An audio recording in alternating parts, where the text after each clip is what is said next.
भाई ये हम कर रहे हैं अपने रे ऑप्टिक्स का रिवीजन।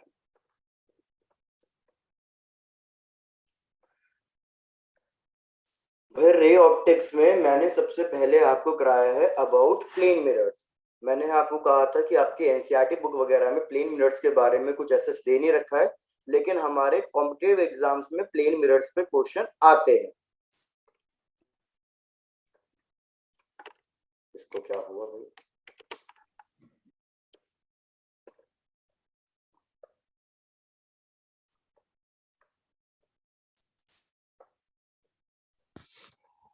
चलो भाई चेक कर लो, इंपॉर्टेंट चीजें बता रहा हूँ, बस सारी चीजें याद रखने की जरूरत नहीं है यार। प्लेन मिरर्स में वो सब तो पता ही है कि object distance equals to image distance, object height is equal to image height, laterally inverted.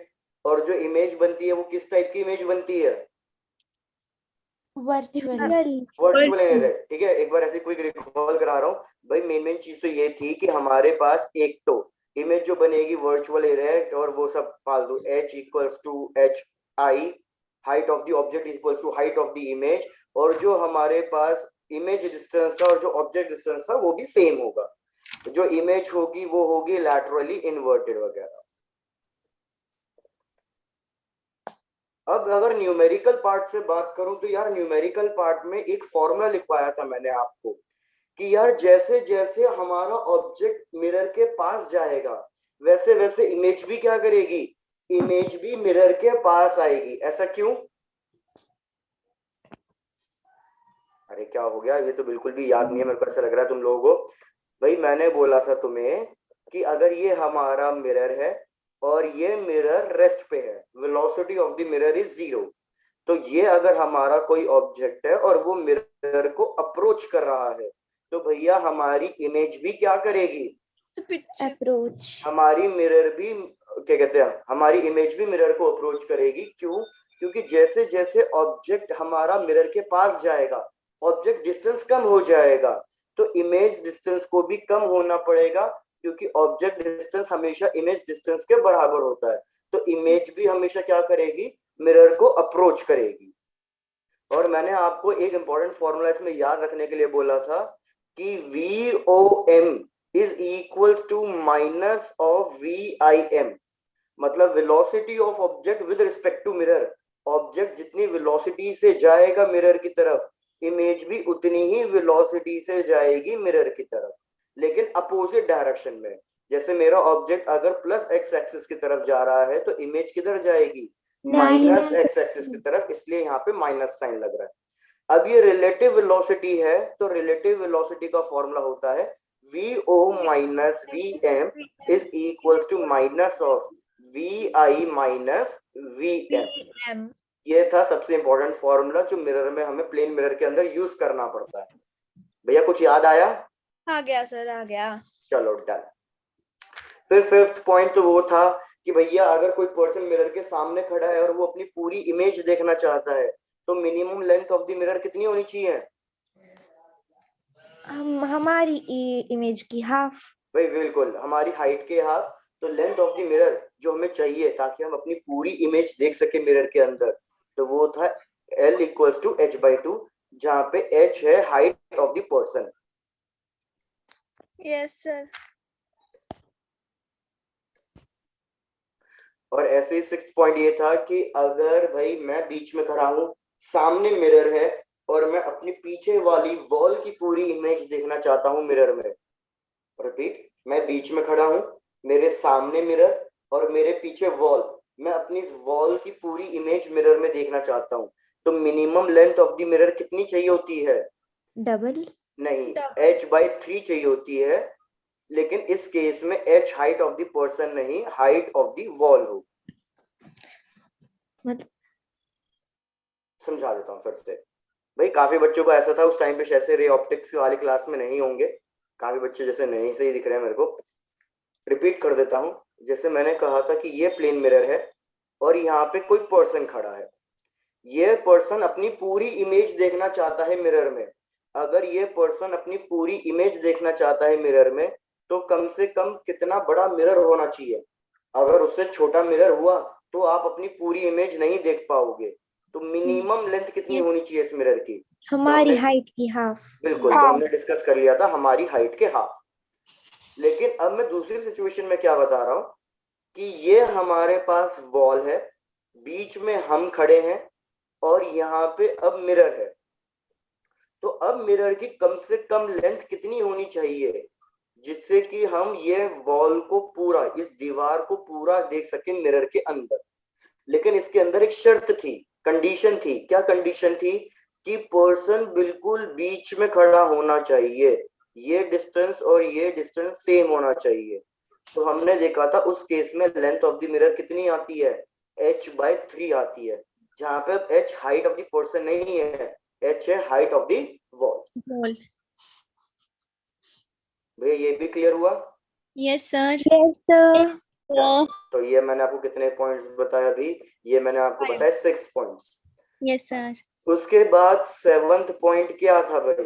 7th point फिर हमने पैरेलल प्लेन मिरर्स को लेकर डिस्कस किया था कि अगर हमारे पास दो पैरेलल प्लेन मिरर्स हैं और उनके बीच में मैं कहीं ना कहीं एक ऑब्जेक्ट रख रहा हूं, जैसे मैंने यहाँ पे रखा ऑब्जेक्ट, ये मिरर 1, ये मिरर 2, इस मिरर से डिस्टेंस है A और इस मिरर से डिस्टेंस है B। भैया कौन है जो मंदिर की घंटियां सुना रहा है हमको? चलो अच्छी बात है, अच्छा काम कर रहे हो।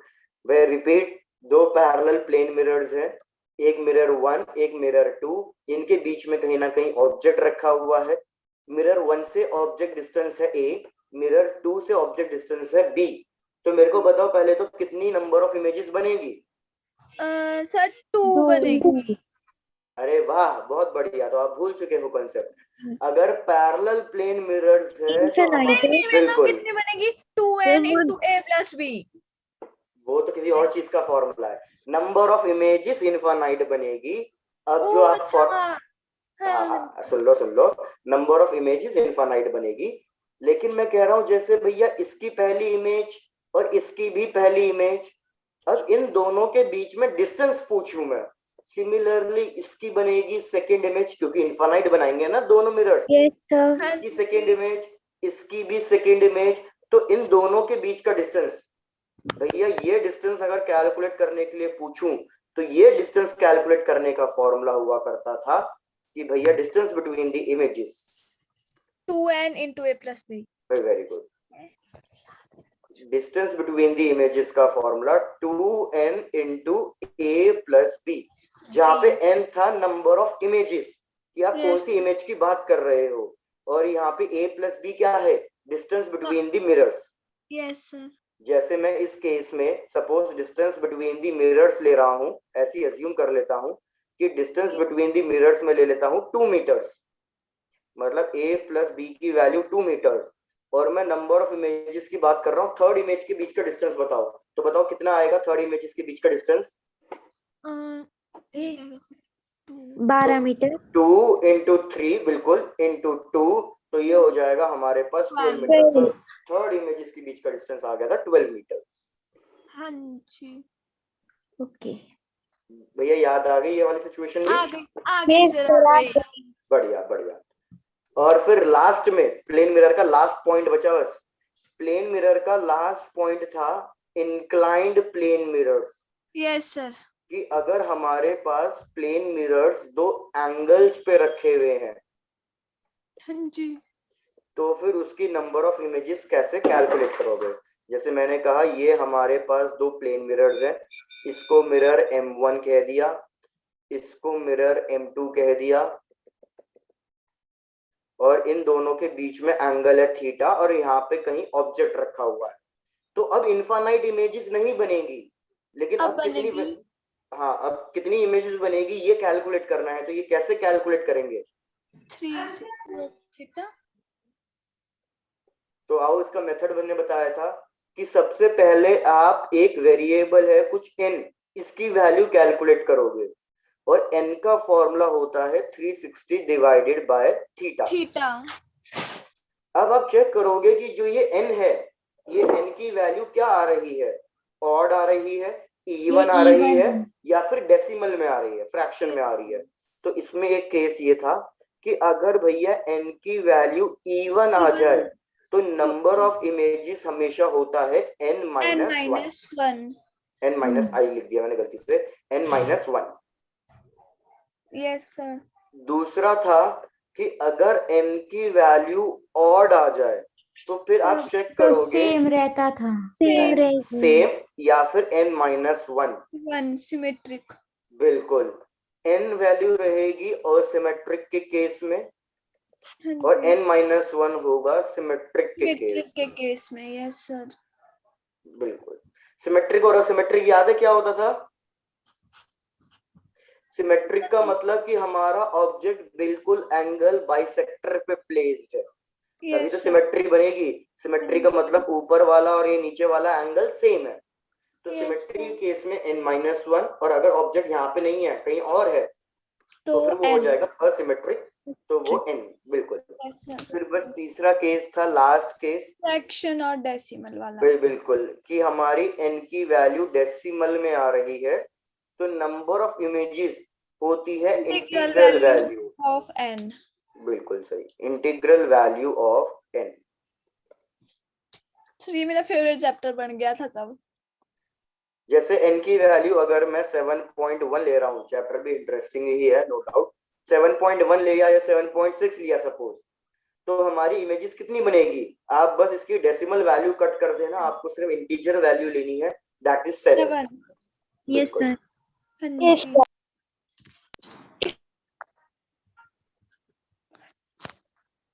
So एक मिनट प्रीवियस ऐड करेंगे आप. ये लो, मैंने नहीं, इसे पीछे. ये लो। यस सर, बस हो गया सर. हो गया, हाँ जी. चलो बढ़िया। तो एक क्वेश्चन ट्राई करोगे इसके ऊपर? Yes sir. Yes sir. चलो, मेरे को याद नहीं आ रहा हमने किया है या नहीं किया, बाकी अगर किया हो तो भैया देख लेना, कोई बात नहीं।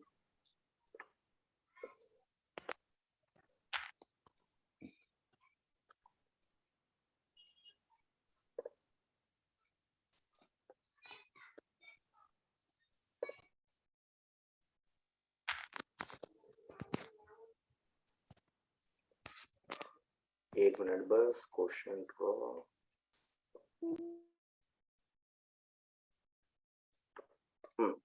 भाई क्वेश्चन है कि इधर एक ब्लॉक है मास m का, इधर भी एक ब्लॉक है मास m का, और इन दोनों ब्लॉक्स पे यहाँ पे हमने रख दिया है प्लेन मिरर। तो ये दोनों बॉक्स के जो साइड सरफेसेस है ये प्लेन मिरर की तरह काम कर रहे हैं। यहाँ पे हमने रखा है कोई ऑब्जेक्ट, इन दोनों ब्लॉक्स को हमने कनेक्ट कर दिया किसी एक और ब्लॉक से पुली सिस्टम की हेल्प से, और यहाँ पे ले लो 2m और यहाँ पे मैं वैल्यू ले लेता हूँ सपोज 3m। तो आपको क्या बताना है, इस ब्लॉक, इस ऑब्जेक्ट की इमेज इधर भी बनेगी और इधर भी बनेगी। जैसे जैसे मैं इसको रिलीज करूंगा, मिरर दूर जाएंगे, तो मेरे को relative acceleration of the images बताना है, relative acceleration of the images. पहले चेक करो क्वेश्चन समझ में आया या क्वेश्चन ही समझ में नहीं आया। रिपीट करो. रिपीट करना है, ठीक है भाई। अज्यूम कर लो बीच में, इस तरीके से कर लेते हैं कुछ एग्जांपल, कि भाई ये मैं खड़ा हूं बीच में और यहाँ पे कोई एक प्लेन मिरर, यहाँ पे कोई एक प्लेन मिरर। हाँ जी. ठीक, अब क्या हो रहा है कि यार ये वाला जो ब्लॉक है ये इस दूसरे ब्लॉक से कनेक्टेड है, तो होगा क्या, ये वाला ब्लॉक पीछे मूव करेगा किसी एक एक्सीलरेशन a1 से। ये चीज क्लियर हो रही है? Yes sir. ऐसे ही ये वाला ब्लॉक किसी दूसरे ब्लॉक से कनेक्टेड है, तो ये मूव करेगा, तो पीछे मूव करेगा किसी एक एक्सीलरेशन a2 से।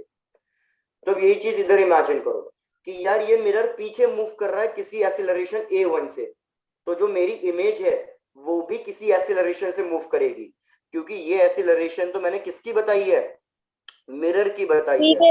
तो आपको चेक करना पड़ेगा कि अगर मिरर की एक्सीलरेशन a1 है तो इस मिरर के अंदर जो मेरी इमेज बन रही है वो इमेज की एक्सीलरेशन कितनी होगी। सेम चीज इधर भी, इधर मैंने मिरर की एक्सीलरेशन a2 बताई है, तो आपको चेक करना है इसके अंदर जो इमेज है उसकी एक्सीलरेशन कितनी होगी। इसकी एक्सीलरेशन की वैल्यू निकाली, इसकी एक्सीलरेशन की वैल्यू निकाली, दो एक्सीलरेशन मिल गई है। अब इनका रिलेटिव निकालना है। रिलेटिव का मतलब ai1 माइनस ai2, ये रिलेटिव एक्सीलरेशन, ये कैलकुलेट करने के लिए बोला है क्वेश्चन ने। माइनस की प्लस, माइनस होता है रिलेटिव एक्सीलरेशन में। डायरेक्शन के साथ देखेंगे, अब अपोजिट डायरेक्शन में जा रहे हैं तो डायरेक्शन के साथ देखेंगे तो ये जो वैल्यूज हैं वो वैल्यूज प्लस हो जाएगी राधिका मैडम। हाँ जी हाँ जी। क्या ये भी समझाना है कि प्लस कैसे हुआ? नहीं नहीं नहीं, ये आ जाता है। क्या किसी ने बोला समझाना है? हाँ जी। ठीक है, किसी ने बोला हाँ जी। तो इधर समझो भैया, थोड़ा सा मैकेनिक्स वाली बात कर रहे हैं। दो सिचुएशन लेता हूं, आपको दोनों सिचुएशन से क्लियर हो जाएगा। भाई सपोज ये बॉल ए है, ये राइट में जा रही है किसी एक वेलोसिटी v1 से, और ये बॉल बी है, ये भी राइट में जा रही है किसी वेलोसिटी v2 से। रिलेटिव वेलोसिटी का फॉर्मूला हमेशा यही होता है v1 माइनस v2। अब मेरे को बताओ v1 राइट में है तो पॉजिटिव लिखूंगा इसकी वैल्यू, जैसे इसकी वैल्यू 10 ले लेता हूं और इसकी वैल्यू में 4 ले लेता हूं, तो v1 की वैल्यू कितनी रखूंगा? 10, और प्लस 10 रखूंगा क्योंकि राइट में जा रहा है। लेकिन v2 की वैल्यू माइनस मतलब +4 लिखूं या -4 लिखूं? +4। ये भी +4 क्योंकि राइट में जा रहा है, तो इधर सब्ट्रैक्ट ही होगा, तो हमारे पास आंसर आएगा 6 मीटर पर सेकेंड। लेकिन अगर मैं बॉल ए को मूव कराऊं राइट में और अब की बार बॉल बी को मूव कराऊं लेफ्ट में, तो अब की बार अगर मैं आपसे रिलेटिव वेलोसिटी कैलकुलेट करने के लिए पूछूं तो फॉर्मूला तो अभी भी सेम है, लेकिन अब पॉजिटिव हो जाएगा ये। पॉजिटिव होगा। v1 की वैल्यू +10, v2 की वैल्यू -4 हो जाएगी क्योंकि ये लेफ्ट में जा रहा है, तो अल्टीमेटली ये प्लस होके 14 हो जाएगा। 14। Yes sir. तो इधर भी यही होगा, दोनों इमेज की एक्सीलरेशन अपोजिट आ रही है, तो एक माइनस में होगा एक प्लस में होगा, तो अल्टीमेटली फाइनल आंसर में क्या हो जाएगा? प्लस। ठीक है, तो ये सारी चीजें मैंने अब आपको बता दी है, तो एक बार ट्राई करके देखो खुद से। Yes sir. आप एक काम करो, पहले मेरे को a1 मतलब मिरर की एक्सीलरेशन कैलकुलेट करके बता दो, और a2 मिरर की एक्सीलरेशन कैलकुलेट करके बता दो, फिर बाकी काम मैं एक्सप्लेन करूंगा।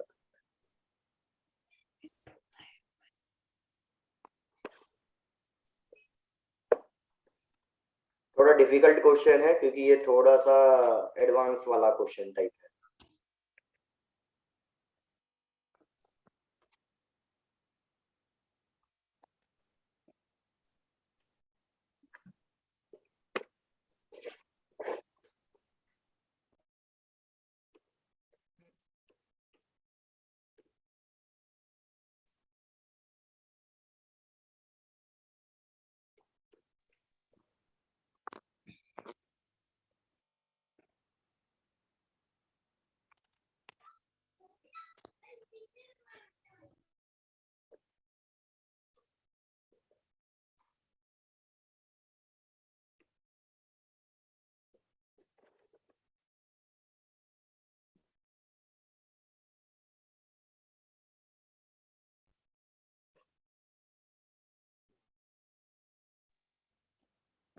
सर 17 ग्राम 6।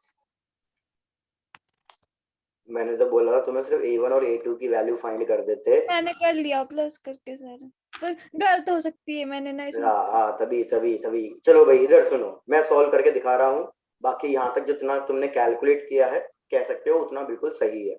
चलो मैं एक साइड का कैलकुलेट कर रहा हूँ, आप कोशिश करना दूसरी साइड का कैलकुलेट करने के साथ साथ। भैया यहाँ पे मेरे पास ऑब्जेक्ट m है और यहाँ पे मेरे पास ऑब्जेक्ट मैंने कनेक्ट किया था 3m का। 3m तो का। आप क्या करोगे, फोर्स अगर आप मार्क करो तो भैया सिचुएशन कुछ ऐसी बनेगी, नीचे लगेगा 3mg वेट, ऊपर लगेगा टेंशन फोर्स, इधर भी लगेगा tension force, friction less surface है तो पीछे कोई फोर्स नहीं लगेगा। ये ऑब्जेक्ट नीचे जा रहा है और ये ऑब्जेक्ट राइट में जा रहा है। सबको ये चीज आती है या पहले ये चीज एक्सप्लेन करने की सब कैसे कैसे हो रहा है? आती है सर। Yes sir. आपको आती है भाई? कोई भी बच्चा ऐसा हो जिसको कुछ नहीं समझ में आ रहा है कि सर ये मैकेनिक्स वाला पार्ट नहीं आता, तो सर मेरे को नहीं बता आ दो। रहा। नहीं आ रहा है, हाँ तो ऐसे बोल देना भाई, क्योंकि इतना डिफिकल्ट भी नहीं है, आसानी है, मैं आपको समझा देता हूँ क्या करना है। चलो, इस टाइप के क्वेश्चन में हमने आपको क्या बोला था, आपको क्या कैलकुलेट करनी है, एक्सीलरेशन। एक्सीलरेशन कैलकुलेट करने का एक फॉर्मूला होता है, क्या फॉर्मूला होता है, F net is equals to mass into acceleration. F net is equals to mass into acceleration. यहां तक की बातें क्लियर है? Yes sir. यस ठीक है। अब एफ नेट कैसे निकाला जाएगा? अब भैया एफ नेट निकाला जाएगा, अगर दो फोर्सेस सेम डायरेक्शन में हैं तो इन दोनों फोर्सेस को डायरेक्टली ऐड कर दिया जाता है, क्योंकि इनके बीच का एंगल होता है 0 डिग्री। अगर दो फोर्सेस अपोजिट डायरेक्शन में आ जाते हैं तो फिर इनको क्या किया जाता है, सब्ट्रैक्ट किया जाता है, सब्ट्रैक्ट किया जाता है। Very good. और अगर दो फोर्सेस एंगल पे आ रहे हैं, मतलब ना तो 0 डिग्री ना तो 180 डिग्री, तो फिर इनका ना रिजल्टेंट निकाला जाता है, और रिजल्टेंट का फॉर्मूला याद होगा शायद से आपको, a square a plus square plus b b square plus plus 2ab cos theta। cos theta। Very good. yes sir तो इधर हमें क्या करना होता है, हर एक ऑब्जेक्ट पे कितने कितने फोर्सेस लग रहे हैं वो मार्क करना है पहले तो, और उसके बाद हम नेट फोर्स कैलकुलेट करेंगे। तो अगर किसी भी ऑब्जेक्ट के पास मास है तो भैया उस पे फोर्स लगेगा उसका वेट, और वेट का फॉर्मूला होता है mass into Mass, gravity. gravity, इसका मास है 3m और ये हो गई ग्रेविटी। जी। स्ट्रिंग टाइट हो रही है क्योंकि बॉक्स नीचे खींच रहा है रस्सी को, रस्सी टाइट हो रही है, तो इसलिए इसके ऊपर टेंशन फोर्स लगेगा और टेंशन फोर्स ऊपर की तरफ लगेगा। Yes sir. सेम चीज इधर, ये भैया रस्सी टाइट हो रही है तो इधर टेंशन फोर्स लगेगा, दोनों जगह टेंशन फोर्स सेम होंगे, क्योंकि जब तक रस्सी सेम है, जब तक रस्सी सेम होती है हर जगह टेंशन फोर्स क्या लगता है, सेम लगता है। अब मैं इस पे पूछूं, इस पे कौन से फोर्सेस मार्क लग रहे होंगे, नीचे लग रहा होगा mg, लेकिन अब इसको मार्क करने की जरूरत नहीं है, इसको मार्क करने की जरूरत नहीं है, क्यों? क्योंकि क्या ये ऑब्जेक्ट ऊपर नीचे मूव कर रहा है, ये लेफ्ट और राइट में मूव करेगा, ये लेफ्ट और राइट। है ना भाई, या तो ये लेफ्ट में मूव करेगा या तो ये राइट में मूव करेगा, और हमें पता ही है राइट में मूव कर रहा है। तो Yes. इसलिए मैं सिर्फ एक्स एक्सिस मतलब इस डायरेक्शन के फोर्सेस मार्क करूंगा, ऊपर नीचे वाले फोर्सेस से मेरा कोई मतलब नहीं है। जैसे 3m को देखो, 3m नीचे आ रहा है तो मैं सिर्फ इस पे ये y एक्सिस वाले फोर्स मार्क करूंगा, क्योंकि जिस डायरेक्शन में मूव कर रहा है हमें उसी डायरेक्शन के फोर्सेस चाहिए होते हैं। ये भी क्लियर हुआ? Yes sir. अब फ्रिक्शन नहीं है तो क्या पीछे कोई फोर्स लग रहा होगा? नहीं। फ्रिक्शन होता तो फोर्स लगता। तो मेरे को बताओ 3m के ऊपर, 3m के ऊपर मैं net force equals to mass into acceleration, ये वाली इक्वेशन लिखना चाहता हूं, तो बताओ क्या लिखूं मैं? भैया ये ऑब्जेक्ट नीचे आ रहा है तो कौन सा फोर्स बड़ा होगा, टेंशन फोर्स या वेट? wait बड़ा होगा। तो आप लिखोगे 3mg माइनस अपोजिट फोर्स, क्योंकि दो फोर्सेस अगर अपोजिट है तो सब्ट्रैक्ट करना होता है, इक्वल्स टू मास, इसका मास कितना है 3m और इसकी एक्सेलरेशन कितनी है a2। अब ऐसे ही m वाले के लिए बताओ क्या इक्वेशन लिखूं? भाई m वाले के लिए ऑब्जेक्ट राइट में जा रहा है तो पहले आएगा टेंशन फोर्स माइनस पीछे कोई फोर्स नहीं है 0, इसका मास और इसकी एक्सीलरेशन। अब आप इन दोनों इक्वेशंस को ऐड कर दो, इन दोनों इक्वेशंस को ऐड करने से क्या होगा, t और t कट जाएगा, क्योंकि एक जगह माइनस टी आ रहा है और एक जगह क्या आ रहा है प्लस टी, तो आपके पास आएगा 3mg is equal to 4m a2। तो मेरे को बताओ a2 की वैल्यू कितनी आई? 3/4। अगर आपको ये चीज समझ में आ गई है तो जरा मेरे को इस a1 की वैल्यू कैलकुलेट करके बताओ। फिर से फोर्स मार्क कर रहा हूं, इधर 2mg, इधर टेंशन फोर्स, इधर भी टेंशन फोर्स और पीछे फ्रिक्शन फोर्स 0। तो आप लोग अपने आप कैलकुलेट करके बताओ a1 की वैल्यू कितनी आ रही है। चलो लगो काम करो। 2/3g। बिल्कुल, बाकी लोगों को कैलकुलेट करने देते हैं भैया, जो पहली बार कैलकुलेट कर रहे हैं इस टाइप के क्वेश्चंस, आराम से कैलकुलेट करो और मेरे को बताओ a1 की वैल्यू कितनी आ रही है। चल तब तक आप एक प्रीवियस स्लाइड को लो, मैं डायग्राम बना लूं। हाँ डायग्राम चेक कर लो।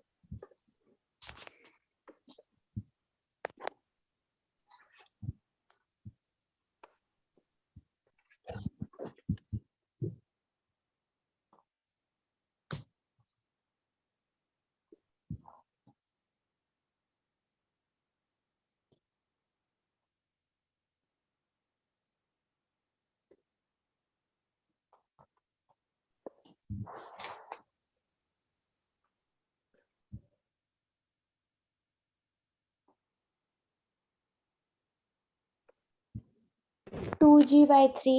भाई वेरी गुड, आप सब टू जी लोगों बाई थ्री। बिल्कुल सही। अगर आप सब लोगों ने कैलकुलेट कर लिया है, मैं डायरेक्टली लिख रहा हूँ A1 की वैल्यू आएगी 2G/3। पहले सब लोगों का यहाँ तक कंप्लीट हो जाए तो बता दो, फिर आगे बढ़ता हूँ। यस सर, हो गया। हो हो गया गया। अब एक चीज सुनो, मैंने अभी आपको एक फॉर्मूला लिखवाया था, VOM is equals to minus of VIM। ठीक है, अब इस वाले क्वेश्चन में हमारा ऑब्जेक्ट मूव नहीं कर रहा है, ऑब्जेक्ट की वेलोसिटी कितनी है? 0। जीरो। VM आपके पास दो मिरर है, आपको VM1, अब बस इस फॉर्मूले को है ना वेलोसिटी की जगह है ना एक्सीलरेशन बना दो। मतलब मैं कह रहा हूं कि आप लिखो AOM is equal to minus of AIM। तो एक्सीलरेशन ऑफ द ऑब्जेक्ट 0 है, acceleration of the mirror AI1 आपने कैलकुलेट कर ली 2G/3। तो एक बार मेरे को AI1 कैलकुलेट करके बता दो ऊपर वाले फॉर्मूले से कितनी आ रही है, और यही काम दोबारा रिपीट करना। Acceleration of the object 0, A2 की वैल्यू 3G/4, और फिर से मेरे को AI2 कैलकुलेट करके बताओ कितनी आ रही है।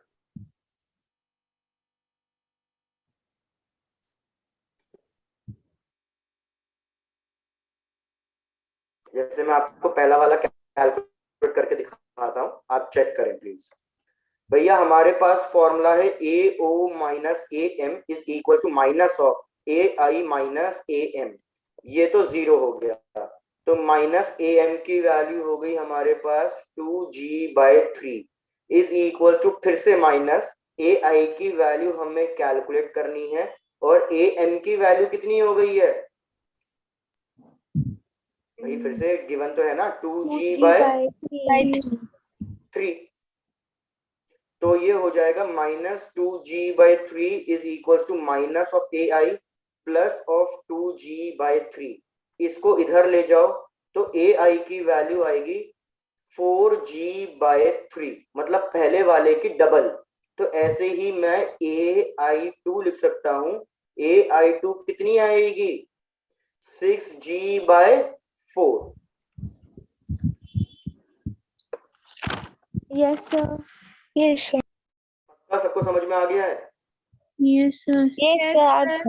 बस हो गया काम खत्म। अब मैंने रिलेटिव एक्सीलरेशन निकालने के लिए बोला था, तो रिलेटिव एक्सीलरेशन कैलकुलेट करने के लिए भैया आपको पता है ये दोनों अपोजिट डायरेक्शन में जा रहे हैं, तो हम इनको ऐड करेंगे। तो Yes, sir. 4G/3 और 6G/4 इनको ऐड करके बता दो कितना लिखो आंसर। भैया एलसीएम तो आ जाएगा 12। 12 16G Sir, 16G हाँ प्लस 18G। 18G/12, तो ये कितना आ गया? तो आपने 13 ही लिखा। 34G. तो 18, sorry 18 24G by Over 12. Sir, 30. रुको, Sir, रुको, 34. 34 है। 34 है, लेकिन हमने कोई कुछ गलती करी है। एक बार ऐसे एक बार मेरे को चेक करने दो, मेरे को ऐसा लग रहा है हमने कोई गलती करी है। 6/4 कैसे आया? मतलब पीछे करेंगे आप एक बार। मैं वो चेक कर लेता हूँ। 6G/4, एक मिनट मेरे को चेक करने दो। ये हो गया माइनस माइनस, ठीक है, और ये ठीक है, सही आ रहा है।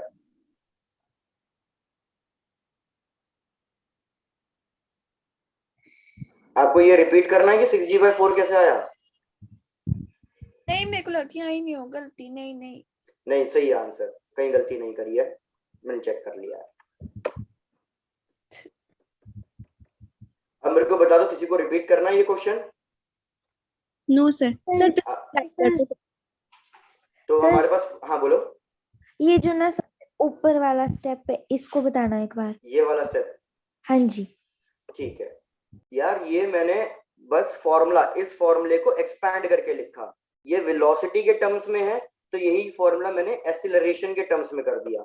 VOM का मतलब क्या है भैया? वेलोसिटी ऑफ मिरर माइनस, ओ देखो यहाँ पे लिख देता हूँ, मैं भी कंफ्यूज कर दोगे तुम। भैया मैंने VOM को माइनस VIM, ऐसे ही मैं यही सेम चीज एक्सीलरेशन के लिए भी लिख सकता हूँ। तो VOM का मतलब क्या है? VO माइनस VM, ये माइनस साइन, ये हो जाएगा VI माइनस VM। तो यही चीज एक्सीलरेशन के लिए लिखोगे, acceleration of the object minus acceleration of the mirror minus acceleration of the image minus acceleration of the mirror. तो मैं बोल रहा हूँ ऑब्जेक्ट मूव नहीं कर रहा, उसकी एक्सीलरेशन 0 है। मिरर की एक्सीलरेशन आपने निकाल ही ली थी फर्स्ट Yes. केस में। A1 की वैल्यू कितनी आई है? 2G/3।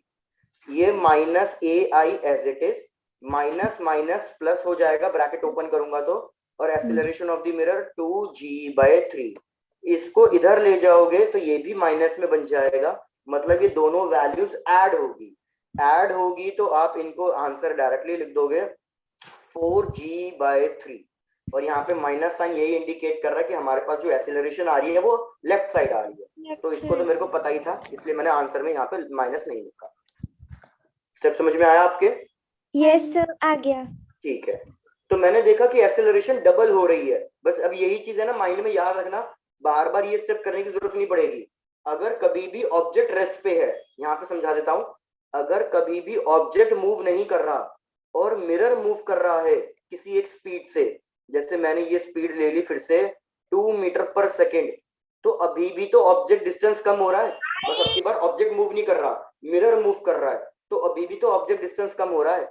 तो इमेज डिस्टेंस भी कम होगा, इमेज भी मूव करेगी, लेकिन इमेज कितनी स्पीड से मूव करती है?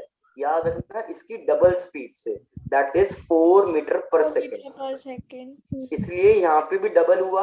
और सिमिलरली जो एक्सीलरेशन आई थी हमारे पास 3G/4, मैंने इसका डबल करके लिख दिया 6G/4।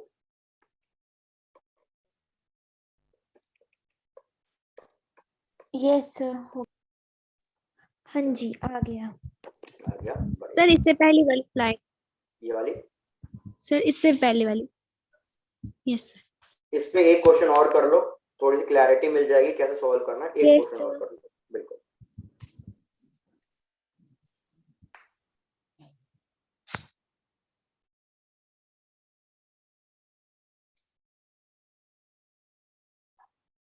सर आपके पास क्या आंसर आ रहा है इसका? मेरे पास आंसर नहीं लिखा ना, मैंने वैल्यूज ऐसे ही खुद से नहीं, लिया। वैसे मतलब आंसर क्या आ रहा है? 34G/12, मतलब 3 नहीं, 17G/6 तुम्हारा सही आया था। सर नेक्स्ट इसके आगे। इसके आगे yes sir.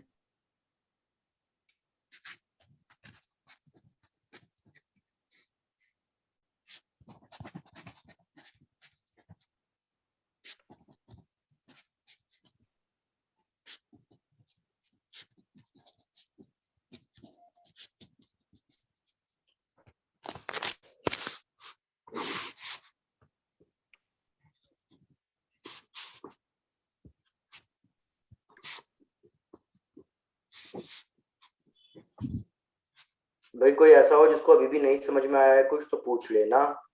Neeraj, late join किया तुमने।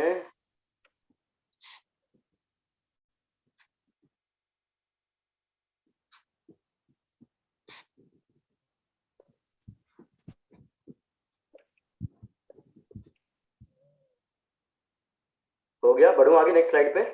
Yes sir. Yes sir. Yes sir. ठीक है, तो ये आ जाएगा हमारे पास, सॉल्व करेंगे तो 17 17G/6। by 6।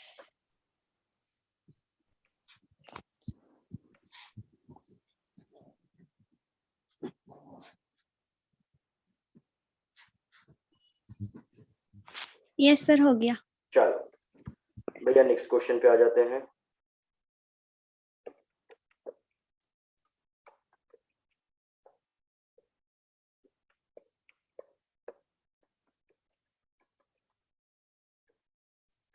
ये क्वेश्चन तो मेरे को याद है, ये मैंने करवाया हुआ था जब मैंने रिऑप्टिक्स पढ़ाया था। भैया ये ऑब्जेक्ट है, ये मूव कर रहा है, सपोज कर लो 30 मीटर पर सेकंड की स्पीड से, और ये कितने एंगल पे है? भैया ये मूव कर रहा है 37 डिग्री पे, एक्स एक्सिस से 37 डिग्री एंगल पे। हमारा मिरर भी मूव कर रहा है। मिरर कितनी स्पीड से मूव कर रहा है? मिरर की स्पीड ले लो 20 मीटर पर सेकेंड, और ये एंगल बना रहा है भैया, यहां से ले लो, ये एंगल बना रहा है 53 डिग्री। आपको क्या फाइंड करना है? आपको फाइंड करनी है वेलोसिटी ऑफ इमेज। भैया हुआ क्वेश्चन क्लियर? एक बार रिपीट करेंगे? बिल्कुल। ऑब्जेक्ट है, मिरर है, मिरर भी मूव कर रहा है, किसी एंगल पे मूव कर रहा है 53 डिग्री पे। कितनी स्पीड से? 20 मीटर पर सेकंड की स्पीड से। और ऐसे ही हमारा ऑब्जेक्ट भी मूव कर रहा है। ऑब्जेक्ट कितनी स्पीड से मूव कर रहा है? 30 मीटर पर सेकंड, और वो कितने एंगल पे मूव कर रहा है एक्स एक्सिस से? 37 डिग्री पे। तो आपको बताना है velocity of the image.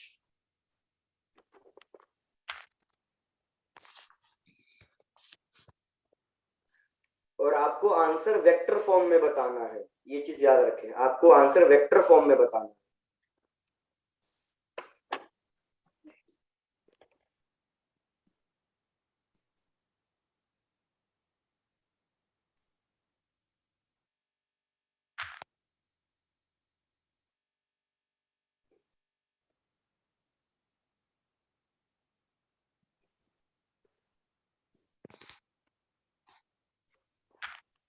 Explain करना है या ट्राई करोगे? आता है आप लोगों को? सर पहले ट्राई कर लेते हैं। ट्राई कर ट्राई लेते करो। हैं। गुड, बढ़िया बढ़िया।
आंसर आ रहे हैं?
भाई लास्ट 1 मिनट।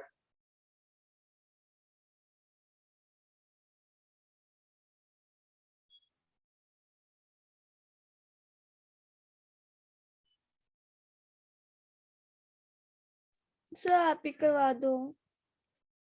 हाँ ठीक जी है, सर डन। करवा दो। बोलिए। चलो यार, इस वाले क्वेश्चन में क्या करोगे कशिश, देखते हैं। दीपिका, बाकी आपका आंसर मेरे को सही लग रहा है। यार आप वेलोसिटीज को स्प्लिट करोगे एक्स डायरेक्शन और वाई डायरेक्शन में, और फिर दोनों को अलग अलग सॉल्व करोगे। तो जैसे मैं इधर वेलोसिटी को स्प्लिट करूंगा, इधर एक्स डायरेक्शन में और फिर इसको एक वाई डायरेक्शन में, वाई तो आपको ये तो पता ही होगा ना कि एंगल जिसके साथ बनेगा वो वाला कंपोनेंट क्या हो जाएगा। cos theta. cos तो थीटा हो मेरे को जाए। बताओ velocity of object in x direction कितना लिखूं। 30 cos 37। cos 37 कितना होता है भाई। 4/5। 4/5 तो हमारे पास ये आ जाएगी 24 मीटर पर second. Similarly velocity of object बताओ वाई एक्सिस में, तो ये हो जाएगी 30 sin 37 3/5। तो ये हो जाएगा हमारे पास 6 × 3 18 मीटर पर सेकेंड। ठीक है। ऐसे ही सेम भैया मिरर की वेलोसिटी को 2 पार्ट्स में स्प्लिट करो और मेरे को बताओ कि इधर आंसर कितना लिखूं। Velocity of image in velocity of mirror in x direction, ये बताओ ये कितना लिखूं। तो ये हो जाएगा 20 sin 53। 4/5। sin 53 बिल्कुल 4/5। तो ये हो जाएगा 16 मीटर पर second. And velocity of mirror in Y direction, ये हो जाएगा हमारे पास 20 cos 53 डिग्री। तो ये हो गया 20 × 3/5, तो 12 मीटर पर सेकेंड। पहले यहाँ तक चेक करके बताओ, यहाँ तक कोई दिक्कत है। No sir. अब मेरे को बताओ मिरर के परपेंडिकुलर वेलोसिटी कौन सी आ रही है ऑब्जेक्ट की, एक्स वाली आ रही है या वाई वाली आ रही है, ये बताओ। परपेंडिकुलर वाई वाली। वाई वाली। भैया ये मिरर है, इसके परपेंडिकुलर ये होगा, तो इसके परपेंडिकुलर हमारे पास वेलोसिटी अलोंग एक्स डायरेक्शन आ रही है। Yes sir. तो याद रखना सिर्फ यही वेलोसिटी कंसीडर करनी होती है, वाई वाली वेलोसिटी कभी चेंज नहीं होती। वाई वाली वेलोसिटी मिरर पे कोई फर्क नहीं डालती। जैसे सोचो ये मेरा मिरर है और ये मेरा ऑब्जेक्ट है, अगर मैं इसको ऊपर या नीचे मूव कराऊं तो क्या ऑब्जेक्ट डिस्टेंस चेंज हुआ। नहीं। तो इमेज की वेलोसिटी भी चेंज नहीं होगी। अगर ये ऊपर 18 की स्पीड से जा रहा है ऑब्जेक्ट, इधर देख लो, अगर ये ऑब्जेक्ट 18 की स्पीड से जा रहा है तो इमेज भी कितनी स्पीड से जाएगी ऊपर, 18 की ही स्पीड से जाएगी। अब चाहे उसमें तुम मिरर को मूव भी करा दो तो भी कोई फर्क नहीं पड़ा, सिर्फ फर्क पड़ा इस चीज का। अब अगर मैं ऑब्जेक्ट को ऐसे मूव कराऊं तो ऑब्जेक्ट का डिस्टेंस चेंज हो रहा है तो इमेज का डिस्टेंस चेंज होगा। इसलिए जो ये फॉर्मूला हम यूज करते हैं ना, VOM माइनस VIM, याद रखना ये सिर्फ परपेंडिकुलर कंपोनेंट के लिए एप्लीकेबल होता है, सिर्फ परपेंडिकुलर कंपोनेंट के लिए। तो इधर परपेंडिकुलर कंपोनेंट है हमारे पास एक्स एक्सिस, तो इसलिए भैया सबकी वैल्यूज एक्स वाले लिखो। VOX minus VMX is equals to minus of VIX minus of VMX। तो मेरे को VIX की वैल्यू फाइंड करके बताओ कितनी आ रही है। तो रख देते हैं वैल्यूज। VOX कितना है 24 माइनस VMX, भैया VMX कितना है 16, लेकिन वो लेफ्ट साइड में भी है तो यहाँ पे माइनस माइनस प्लस हो जाएगा। क्या सबको ये बात समझ में आई है या रिपीट करना है। आ गई। माइनस VIX कैलकुलेट करना है, फिर से माइनस माइनस प्लस हो जाएगा क्योंकि मिरर लेफ्ट में जा रहा है, तो ये हो जाएगा +16। अब कैलकुलेट करके बता दो यार VIX कितना आ रहा है। -52। तो मैं यहाँ पे लिख रहा हूं, हो जाएगा हमारे पास VIX इज इक्वल्स टू 24 + 16। यहाँ पे ये हो रहा है -16, ब्रैकेट ओपन करने पे तो यहाँ पे वापस जाके वो बन जाएगा +16। 16 16 32, तो 32 और 24 56 56। तो भैया हमारे पास VIX की वैल्यू, और ये नेगेटिव में आ रहा है, नेगेटिव में आएगा ही आएगा क्योंकि इमेज लेफ्ट में मूव करेगी, -56 आ रही है। तो बस यही आपका आंसर है। Velocity of image x direction में -56 आई कैप, और मैंने कहा y वाली वेलोसिटी पे कोई फर्क नहीं पड़ेगा, तो y में कितना लिखेंगे, ऊपर की तरफ है, तो 18 +18 j कैप। ये आपका आंसर है। Yes sir. फिर से चेक करके बताओ किस किस को कोई डाउट जो है पूछो भाई। No sir. प्रीवियस स्लाइड करना। प्रीवियस स्लाइड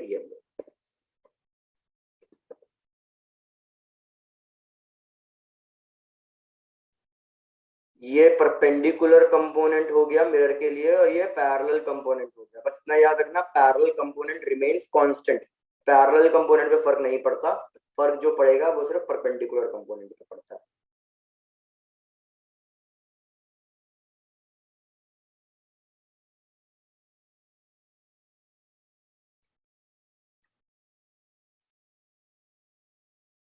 हो गया सर। हो गया। तो बस प्लेन मिरर से रिलेटेड मोस्टली ऐसे कुछ 2-3 टाइप के क्वेश्चंस आते हैं, ये वाला तो मोस्टली आता ही है ज्यादातर, तो ये हमने कर लिया। बाकी अगर मैं आपसे 2 चीजें और पूछूं कि भैया प्लेन मिरर का फोकल लेंथ कितना होता है, तो क्या बताओगे भाई? वेरी गुड, क्योंकि focal length of a mirror होता है R/2। प्लेन मिरर का मतलब है इनफाइनाइट बड़ा सर्कल, तो focal length of plane mirror कितना होगा, इनफाइनाइट। और सिमिलरली अगर मैं आपसे पूछूं मैग्निफिकेशन, प्लेन मिरर का मैग्निफिकेशन कितना बताओगे आप?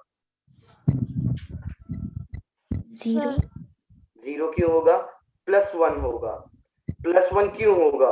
क्योंकि मैं आपको बता चुका हूं कि अगर मैग्निफिकेशन की वैल्यू चेक करो, सिर्फ अगर मैग्निफिकेशन की वैल्यू 1 है तो मतलब image same size of the object की बनी है, और प्लेन मिरर तो हमेशा same size of the object बनाता है।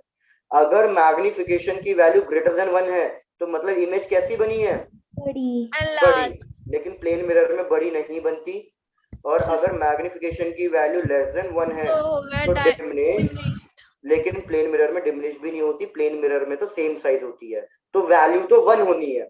लेकिन +1 या -1, तो मैग्निफिकेशन अगर प्लस में है तो मतलब ये बताता है कि इमेज जो बनी है आपके पास वो वर्चुअल एंड इरेक्ट है, और अगर मैग्निफिकेशन माइनस में आ जाए तो मतलब इमेज जो बनी है इन्वर्टेड। अब प्लेन मिरर तो वर्चुअल एंड इरेक्ट इमेज बनाता है, इसलिए मैग्निफिकेशन प्लस में आना था, सेम साइज की वजह से 1 आना था, तो मैग्निफिकेशन इज +1। हाँ जी, यस सर। चेक करके बताओ, कोई डाउट, कोई दिक्कत? No sir. तो प्लेन मिरर हो गया है, नेक्स्ट क्लास में स्फेरिकल मिरर्स का रिवीजन करा दूंगा भाई। Done Yes. Done. Yes sir. Yes sir. चलो बढ़िया, तो Bye bye. भाई बाय बाय, टाटा, enjoy and take care. Bye bye sir. Bye bye भाई, बाय बाय। नेक्स्ट क्लास कौन सी है, मैथ्स की? हाँ यस जी, आ गए सर भी। सर भी आ गए हैं। हाँ जी।